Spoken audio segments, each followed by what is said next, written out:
Eyewitness News is honoring those who served with Veterans Voices.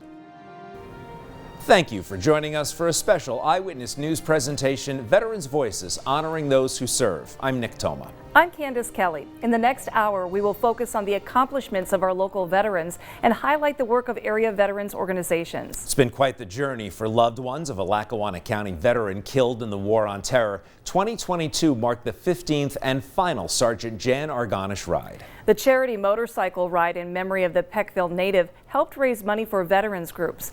2822 Eyewitness News reporter Mark Hiller explains the success of the ride that honored Argonish's life and service. It's been an unmistakable sound each September since 2008. The revving of motorcycle engines through Lackawanna County, rain or shine, in memory of Sergeant Jan Argonish. I'm honored. I'm really honored that they come, not just to respect my son's memory, but to help us raise money for different veterans. Sergeant Argonish's fiancée made sure of that right up until the 15th and final ride. It's a bittersweet moment for all of us. It's sad we're not saying goodbye to Jan. He will never be forgotten. We'll always remember him. She's worked to keep his legacy alive ever since the Pennsylvania Army National Guard soldier's life ended in 2007 in an ambush in Afghanistan. No Worries is written in Jan's handwriting. She organized the annual ride right down to the T-shirt. This is Jan's brother and sister and parents and nephews and one of his nieces. The ride has become a family affair, uniting Sergeant Argonish's relatives and others who loved and respected the Pennsylvania Patriot. This year it poured all day, and we still had 350 people, which is probably our smallest group, but we raised more money this year than we did the year before. Did that surprise you? Yes.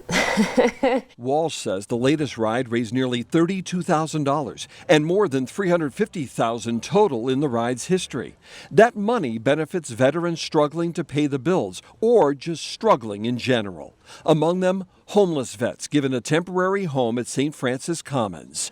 The transitional housing facility received everything ranging from holiday care packages to washers and dryers. Walsh considers the giving a way to turn personal grief into good. It emotionally made it easier for me and for them to focus on them and know that we can help them get back on their feet, or know that Jan's sacrifice isn't in vain, it's not forgotten. This year's ride day concluded with a lantern release bearing the names of Sergeant Argonish and other Pennsylvania Patriots no longer with us. In an emotional online post, Walsh summed up the annual ride, which meant so much to so many, including those who served with Argonish. That's one of the days for some of them that it's the only day they see each other, and for that not to be like a set thing anymore is hard. Even though the 15th and final ride in Sergeant Argonish's memory was held this past September, the help in his name for veterans won't end. Walsh says she and her fellow committee members are still trying to map out exactly how to continue their mission. Regardless, Walsh says the goal will stay true to what's always been the ride's purpose.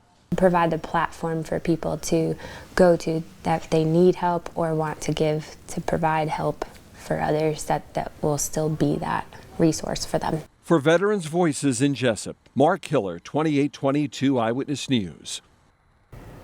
Walsh says one of the next big projects her group will take on will involve St. Francis Commons. She says her group will restock the food pantry as well as toiletries and bedding at the Scranton-based transitional housing facility for vets. Dating back to the Revolutionary War, women have played many roles in serving our country. From combat boots to heels, a Monroe County veteran is proud of her commitment to showcasing the mark women continue to make in the military. 2822 Eyewitness News reporter Sydney Costas visited the Women's Veterans Museum in the Poconos and has more on how their sacrifices help to shape our world today. Retired U.S. Army Sergeant Major Claudette Williams knows the meaning of the word sacrifice. She served 30 years in the military with multiple tours and not a thought of regret. When you're serving, you're looking forward to your 20 years, because at 20 you can retire. And so when you get to that 20, it's like, yes, I'm at 20, I can retire. But then you realize that your service is not completed. As she adjusted to her life as a civilian, Williams made it her goal to share the success of women in the military, which she feels is oftentimes overlooked. The museum came about when several times I've gone to different locations and I've shown my ID, and the question would be, where did your husband serve? The Women Veterans Museum in Mount Pocono displays hundreds of memorabilia, either bought or donated. The intent to break the barriers and bring awareness to women who have served their country. We can't forget, and we need to be thankful, because without these veterans, we wouldn't be here. We wouldn't be able to have these discussions. The museum runs funded by grants, donations, and support provided by other local organizations that aim to empower all women. Not only those that are here now making a difference in the community, but those that are coming up behind us, our daughters, our granddaughters.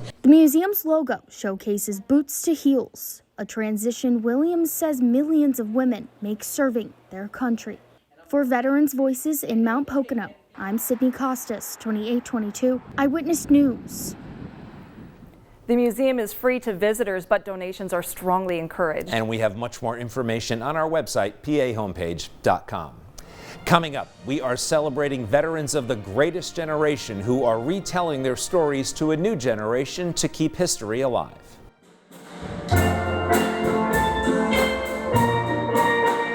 And later, the sounds of steel drums and how they help reconnect veterans by making music. Eyewitness News is honoring those who served with Veterans Voices. Two men who fought in World War II, each more than 100 years old, are talking about their near-death experiences in battle. They recently told their story on a popular local radio show, each recalling what it took to get through such fierce fighting and why we all need to appreciate life one day at a time. This is the Bob Cordaro Show. It was a very special panel on a recent Bob Cordaro show on WILK News Radio, and a rare one. Two veterans of World War II alive and well. There are very few left in Pennsylvania, but Tony Julian and Charlie Tansitz were ready to chat. We had to stay up front. We were attached to a rifle platoon. Julian, who was a lifelong Scranton man, was with the Marine Corps and participated in 4 amphibious assaults, one on Iwo Jima in the Pacific. Many of his fellow Marines did not make it out alive. At one point, he was shot by a sniper and says shock took over. He doesn't recall how he got up off the ground. Shocked. When you get hit, I knew I got hit, but I didn't know what part of my body got hit. Yeah. So they come up and they got me out of there, and they took me to a hospital ship. And close fighting, hand to hand. Yeah. Yeah, I don't know how I survived it, honestly, God. Tansitz, another lifelong resident of the Electric City, was an Army medic and was drafted in 1942. He served under General Patton's army at the Battle of the Bulge, the largest and single bloodiest battle of the war. Tansitz was sarcastic and brief when he was asked about serving under Patton. You didn't think much of George Patton. Well, no, it was our blood and his guts. That's the way we looked at it. He also had some sage advice for anyone, old or young, about how to live life to the fullest. My advice to anybody living today, if you're going to do something, do it now. If you're going to live it up now. Don't save nothing for the end. Tony Julian's bravery in World War II earned him a Bronze Star and a Purple Heart. A Luzerne County war hero and member of the greatest generation celebrated a milestone, his 100th birthday back in September. 2822 Eyewitness News reporter Madonna Mantillon brings us the sights and sounds from his surprise party. Happy birthday to you! Busting a move on his 100th birthday. That's what Anthony Dominic Blazo did as his family and friends surprised him with a party at Patty's Sports Bar in Wilkes-Barre. Feel like a young man again. As a young man, the Wilkes-Barre native and GAR high school graduate went off to serve his country. He was a decorated sergeant in the United States Marine Corps. Blazo flew 37 missions in World War II as a top turret gunner. I had a lot of experience, and I wouldn't trade it for $1 million. The people I met, my companions, 99 of them were great. I could not complain. This is all for you, Tony. On his milestone birthday, Blazo was presented with a special Quilt of Valor, recognizing his role in America's fight for freedom all those years ago. It made you realize what the world is about, what you were there for. Blazo's grandchildren and great-grandchildren lovingly call him Tot. He just has an impression with everyone he meets. I mean, World War II veteran, Marine, Knights of Columbus, involved in his church for years. He's just a great guy. When asked what's the key to living a long, happy life, Blazo says it's simple. You gotta keep moving, you gotta keep doing something, no regardless of what you do. Do a community thing, get a hobby, chase women around, chase men around. God bless America, my home, sweet home. God bless everybody, God bless this country. For Veterans Voices in Wilkes-Barre, Madonna Mantione, 2822 Eyewitness News. Honoring veterans on a Friday night under the lights at the Crestwood football game has quickly become a beloved tradition. This event features military equipment, a flag ceremony, and fireworks. The community, fans, and team then pause to honor Raymond Samolis, who served with the U.S. Army in World War II from 1944 to 1946. I served my time. Some of my buddies never made it, but I'm here. Samola served in the Pacific Theater during World War II. And the Lackawanna County Commissioner is marking Scranton native Eddie Sporco's 100th birthday by proclaiming October 19th as his day in the county. Corporal Sporco served as a member of the 208th Engineer Combat Battalion Company A in Normandy, France, and in Europe from 1943 to 1945. He offered this sage advice for a long life. Good, clean living, and never overwork yourself. Take my advice. Eddie's birthday is November 12th, and the event was a surprise. Sounds like a plot for a Hollywood movie. This was kept secret for more than 50 years after World War II because it worked. The story of a top-secret military unit that had a very unique role during World War II. And now the story is being told years later. And the amazing assignment given to a young soldier taking photos of a young president during a visit to Germany. Eyewitness News is honoring those who served with Veterans Voices.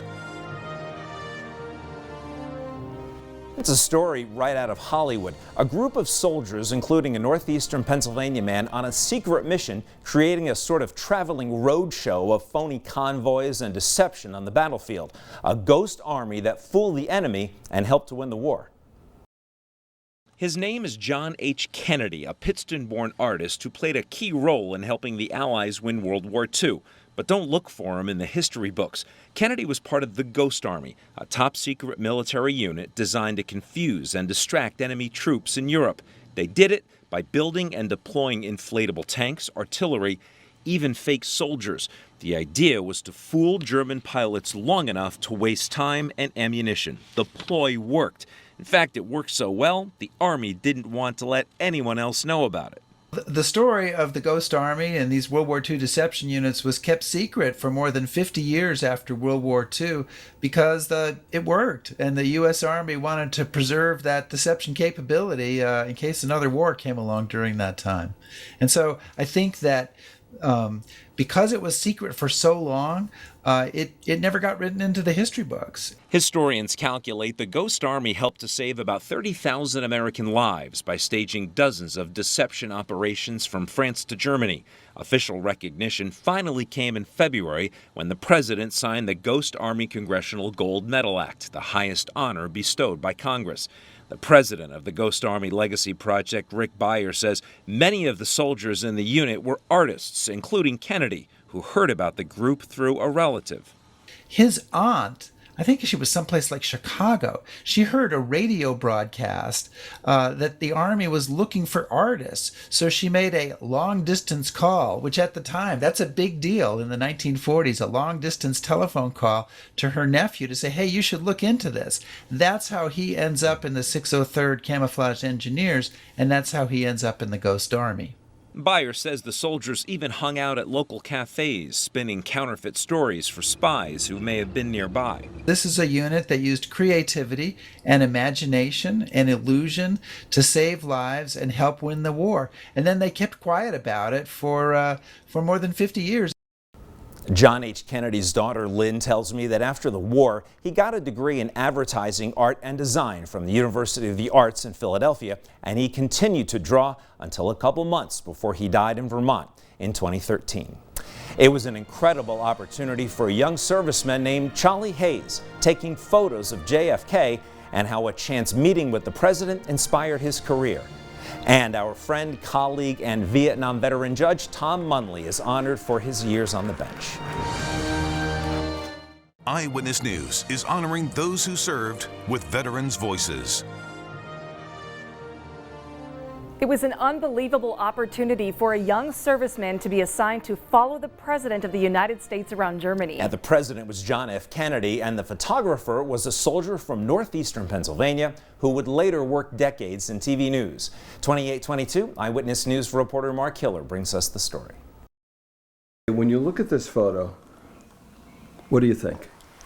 I think of a young guy who didn't know where he was going in the world. Charles Hayes Jr. found the direction he needed when he enlisted in the U.S. Army in 1961. He found out about a military position he didn't even know existed, battlefield photographer, although he did not end up on the battlefield. So I got sent to Kaiserslautern, Germany, USIP Pictorial Center, 69th Signal Company photo. Kaiserslautern is about 400 miles from the city of Berlin, a divided city that would see construction of the Berlin Wall in 1961. Just 2 years later, Hayes was tasked with the military photography assignment of a lifetime. I just came out of the company commander's office. I was just assigned there to Kennedy, to photograph Kennedy. Today at the Cologne-Bonn airport, President Kennedy began the European trip that many thought he should have postponed. President Kennedy visited West Germany in June 1963 at the height of the Cold War and the new frontier. Hayes was one of 6 U.S. Army photographers assigned to capture still images of the presidential visit. American soldiers here and some of the French he's shaking hands with. Photographing Kennedy's arrival, Hayes would later pick military bases for the bulk of the photos he took of the president. It led to an up-close encounter on a day that went down in history. I took that picture there. He's headed towards the mess hall. Taking photos from atop a building, Hayes caught the attention of the 35th president. He saw me up there and he said, "Say up there, soldier, what's your name?" And I said, "PFC Hayes, Mr. President." He said, "Well, PFC Hayes, have you had breakfast yet? Would you care to join us?" Hayes and the 5 other Army photographers sat down with the 46-year-old Kennedy. He asked all our names. He interacted with us like we're just like you and I are just talking now. Hours later, President Kennedy traveled to the Berlin Wall. When he got up there, they roared. Kennedy delivered perhaps his greatest speech ever. All free men, wherever they may live, are citizens of Berlin. And therefore, as a free man, I take pride in the words, Ich bin ein Berliner. It was an experience of a lifetime. And did you realize you were capturing history? Nope, never thought of it. Now, some 6 decades later, Hayes reflects on his service to our country and to that summer of '63, just 5 months before Kennedy's untimely death. Kennedy is still, I weep sometimes when I'm, even now. For Veterans Voices in Dallas, Mark Hiller, 2822 Eyewitness News. Hayes would go on to work 46 years in television news at WBRE-TV in Wilkes-Barre. Even though his professional work had him cover a half-dozen other presidents, he says photographing Kennedy tops all of his experiences behind the camera. A Lackawanna County judge, veteran, and member of the Eyewitness News team was honored recently in a special way for his service to our community. 2822 Eyewitness News reporter Madonna Mantione takes us to a special day for Judge Tom Munley. 3. Wow. Applause filled the Lackawanna County Courthouse as a portrait of Senior Judge Thomas J. Munley was unveiled in front of a large crowd in Courtroom 3. The portrait, I think, is wonderful. That portrait is made to a T. So whoever did, I don't even know who did it, but whoever did it did a great job. Judge Munley has served the people of Lackawanna County since 2005. He's also a decorated Vietnam War veteran who's passionate about advocating for local veterans and their families. He's just a great person all around, one of the best father I could ever ask for. He's a great husband, and my brothers and I love him. We're so proud to call him our father. The special honor was given to Judge Munley by the 45th Judicial District and the Lackawanna Bar Association. Family, friends, and constituents shared stories and memories during the ceremony. He was a mentor to me when I first took the bench, and I'm just so grateful that he's my friend and he is an inspiration to me in every way. Judge Munley reflects on his journey with gratitude. It's been a long road, 16 years as a judge here in Lackawanna County, and every day when I walk in this courthouse, I feel honored to be part of it. For Veterans Voices in Scranton, Madonna Mantillone, 2822 Eyewitness News. Judge Tom Munley retired from the bench earlier this year. He's been a longtime friend of Eyewitness News and is host of our segment, Veterans Views. Up next, what's the buzz? Beekeeping, how this hobby is making a difference in the lives of veterans. We are off to bee boot camp. Plus, an app developed by a Lackawanna County man is helping to guide veterans and first responders.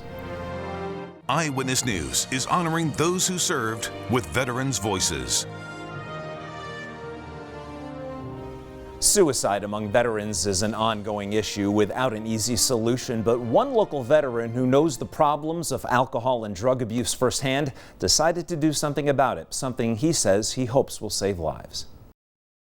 Hey, this is an issue.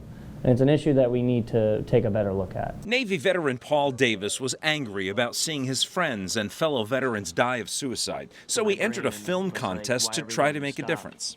The problem is not stopping. He produced a documentary titled 22 a Day, a reference to the daily average number of veterans in the U.S. who die by suicide. It's a series of interviews with local vets and veteran support group leaders talking about the causes of the problem and solutions. Davis says he learned a few things just by making the film, that simply listening and asking questions can save lives. They deal with these issues on daily. As a veteran, at times you won't reach out because you have that pride, like, oh, I'm not supposed to be broken. So at times just having that one person that may not be a vet call, hey, are you doing good? Hey, I haven't heard from you yet. Davis was part of Operation Enduring Freedom in 2013. His role was to provide support for ground troops. But the transition stateside wasn't easy, and he dealt with alcohol and drug abuse issues. He says the attention to mental health is getting better, and the VA is becoming more efficient at providing resources. The VA has been listening, and they're trying to make that process easier. They're trying to get the help they need. They're not just trying to shove a pill down your throat anymore. They're trying to get to the root causes. Not feeling like I had a purpose every second of every day. Davis says so far, reaction to his documentary has been positive. He's hoping the message gets out to veterans and civilians to help slow the persistent problem of suicide. We've provided a link to Paul Davis's documentary 22 a Day on the Veterans Voices section of our website, pahomepage.com. You and I wouldn't be free without the selfless sacrifices of veterans and their families. A faith-based community in Lackawanna County gathered recently to say thank you in a special way. 2822 Eyewitness News reporter Madonna Mantillone has the details.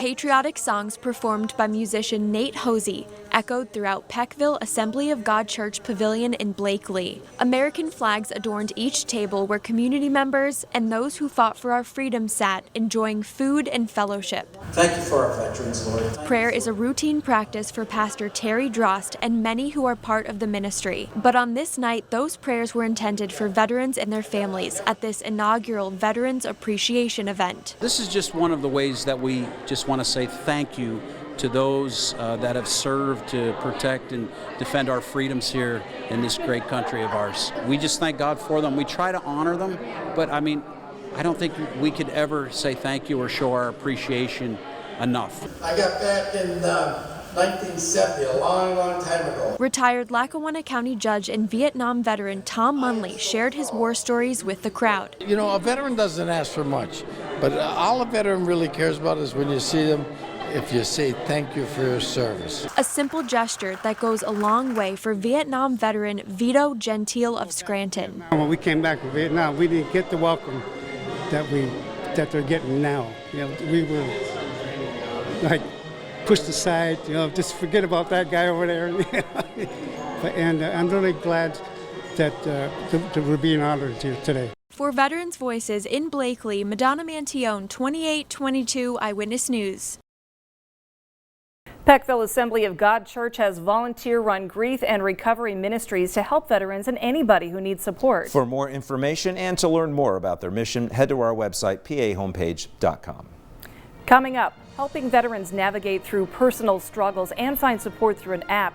It's technology that was developed in northeastern PA. And then a heartwarming gesture that took a veteran on a sentimental journey to visit the grave of his brother. Eyewitness News is honoring those who served with Veterans Voices. A new app developed by a Scranton man is helping veterans and first responders cope with the stresses they're exposed to every day. That app is called Guide, and it recently received funding from the Department of Veterans Affairs. 2822 Eyewitness News reporter Nicole Rogers takes a look at how it's helped to transform the life of one veteran in Luzerne County. Peter Cadaro starts his morning making a cup of coffee. You ready? Go ahead, buddy. Letting out his dog, Honcho, and writing in his journal. I suffer from chronic depression, have for a long time. He is on a journey to live a more fulfilling life. As an 18-year-old kid, you just think you could tough it out.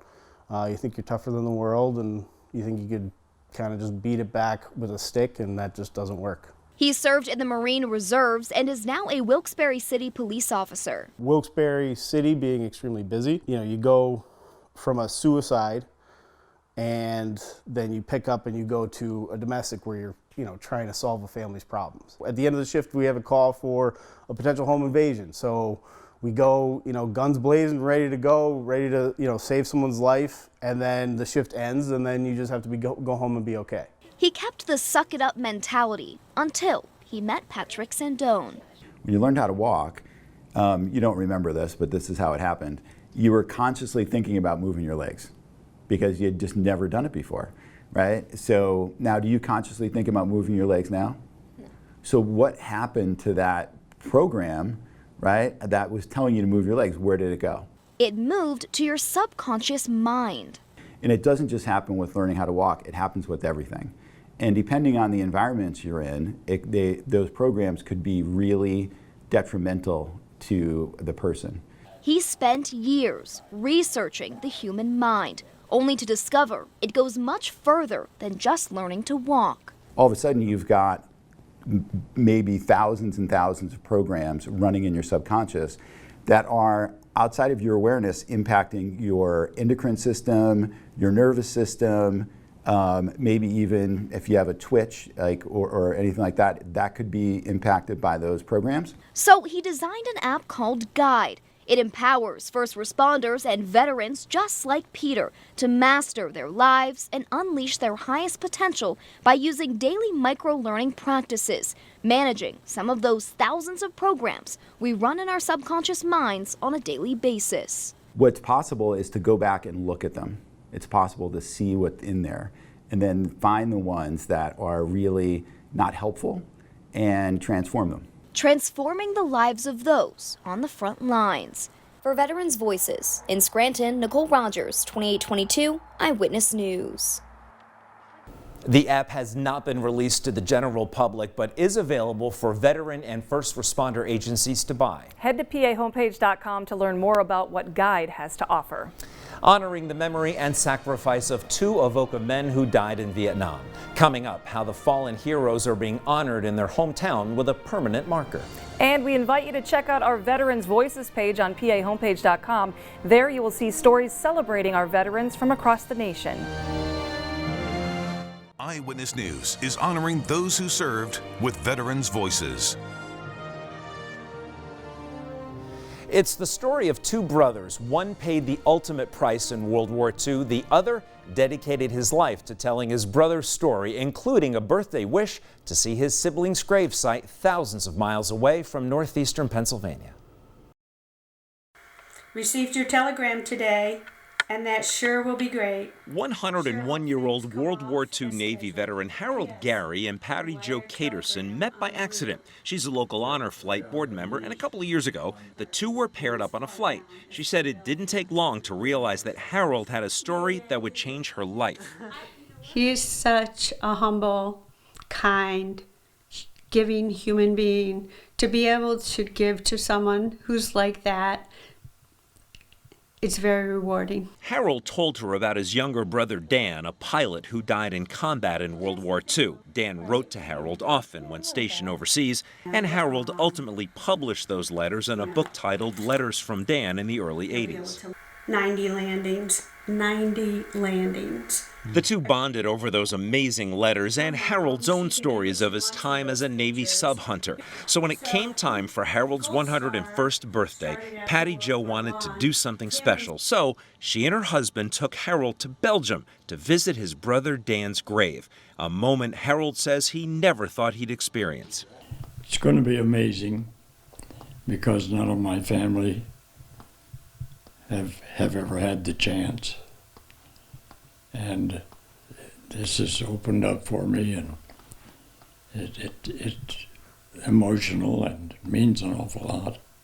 He's a very good storyteller, very captivating, and as much as he idolized his brother, I thought that that was important for Harold to go full circle, and it just seemed like the right thing to do. The trip included a red carpet arrival and private tour at the museum and airfield in England dedicated to his brother's flight group, the 570th Bomber Squadron. Harold says getting to pay final respects at his brother's grave was an emotional experience, but one he needed to have.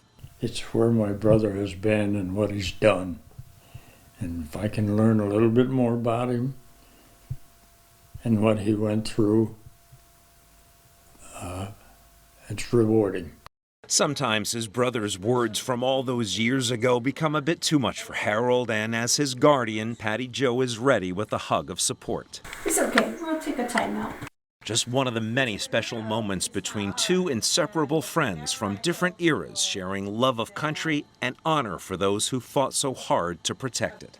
And if you would like to see more pictures from Harold's trip, go to pahomepage.com under the Veterans Voices segments. More than 58,000 United States troops lost their lives in the line of duty while fighting in the Vietnam War. Now, nearly 50 years since the war ended, two of those fallen heroes are honored in their hometown in Luzerne County. 2822 Eyewitness News reporter Sydney Costas takes us there.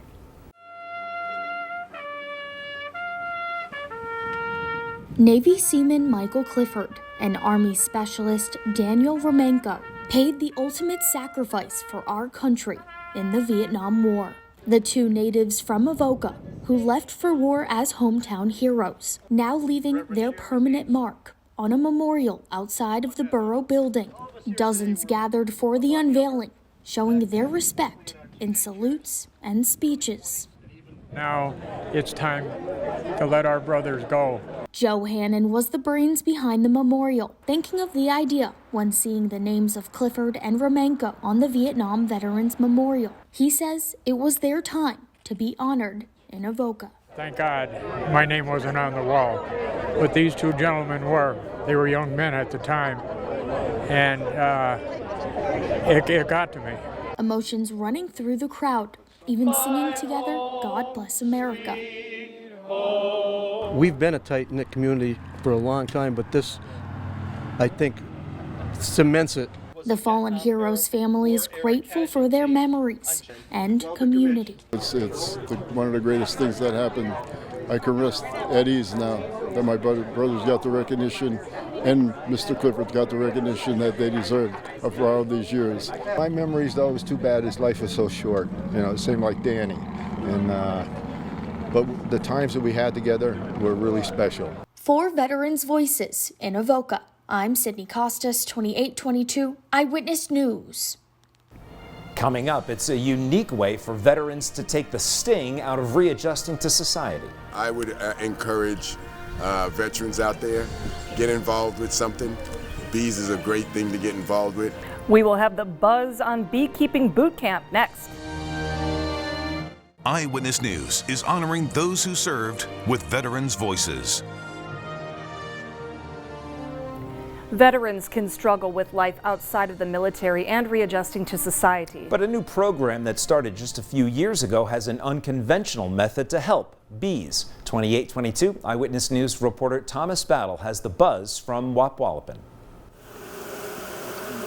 Though this may sound scary to some, it's all part of a program that strives to help veterans find a new lease on life. From veterans struggling with post-traumatic stress disorder, or just reacclimating to society after military service. And so in 2020, we held our first class at a veteran-owned farm, Forever Heart Farm, in Moon Township out near the Pittsburgh airport. We had 6 hives and 7 veterans who were part of that first cohort. Before the veterans get hands-on with bees, they first go through an educational college course that doesn't sting their wallet. They are able to take Michigan State University's beekeeping program, Heroes to Hives. It's free for veterans to sign up, which they estimated be like $1,500 to get that part of the education. Then it's on to Bee Boot Camp. The program has grown and now includes this class here at Kiner's Apiary, where each veteran has a different story. I'm retired. I retired out the military, and I retired from corporate America, and I decided I want to do something. Collins already has his own bees at home and loves every second of it. I figured the more I know about bees, it'll help me. Everybody will say you study on your bees, but they do what they do. Leaving the military can be a challenge for veterans. This program helps them find a new motivation. A lot of us feel or get to a point where we feel that we have no purpose. This here also helps us to get up, and there's something for us to take care of, because we're so used to taking care of troops and being in the military and being on time, getting up in the morning. This gets me up in the morning. The program welcomes anyone interested, from advanced beekeepers to those just starting out. Because I don't have bees yet myself, but I want to stay in tuned until I can get my own bees and work with the bees, and also it kind of helps with me at work and stuff too. So the buzzing bees can bring a sense of peace and purpose. It makes me have to slow down. It makes me have to go into I guess a safe space, where you have to move slow so that the bees stay calm, and it's just relaxing and things. Whether or not they get involved with bees, they want other veterans to see that you can find purpose and direction outside of the military. I would encourage veterans out there, get involved with something. Bees is a great thing to get involved with. We have veterans from different generations, but they all seem to bond over their common experience, and that's very beneficial too. For Veterans Voices in Wapwallopen, Thomas Battle, 2822 Eyewitness News. If you're interested in learning more about Bee Boot Camp or Heroes to Hives, head over to our website, pahomepage.com. Coming up, veterans marching to the beat of a different drum. The unique sounds of the steel drum and its power to bring veterans together. Eyewitness News is honoring those who served with Veterans Voices. A free music program in Lackawanna County is teaching older veterans new tricks and bringing the joy of music back into their lives. Let's follow the beat of the Electric City Steel Drum Project.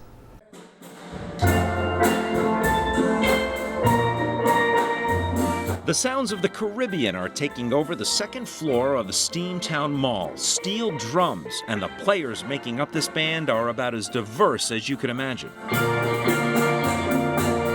It's the Electric City Steel Drum Project. Players 10 years and up are getting hands-on lessons in this percussion tradition, but it's the veterans who are the special guests. The idea came from a retired area music teacher who says it's the perfect activity for veterans who crave camaraderie and teamwork. You could have absolutely no musical experience, none whatsoever.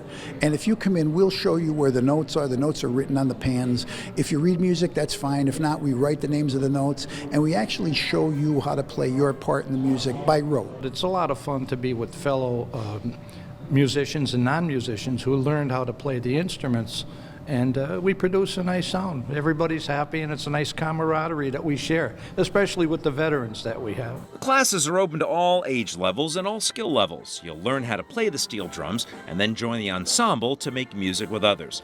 This group will also perform concerts for local community events. One veteran says he's been a regular for 6 weeks now. He gave up playing music years ago and is excited to be back in the mix, and he says it's great for stress relief. You not just are here for music, but you get to take some of your frustrations out by beating on drums. I mean, it sounds funny, but it really works. Veterans play every Thursday at 5 at the Marketplace at Steamtown in Scranton. And that's a wrap on our celebration of local veterans. You can find many more stories of inspiration on PAHomepage.com. For everyone here at Eyewitness News, thank you for joining us. I'm Candace Kelly. And I'm Nick Toma.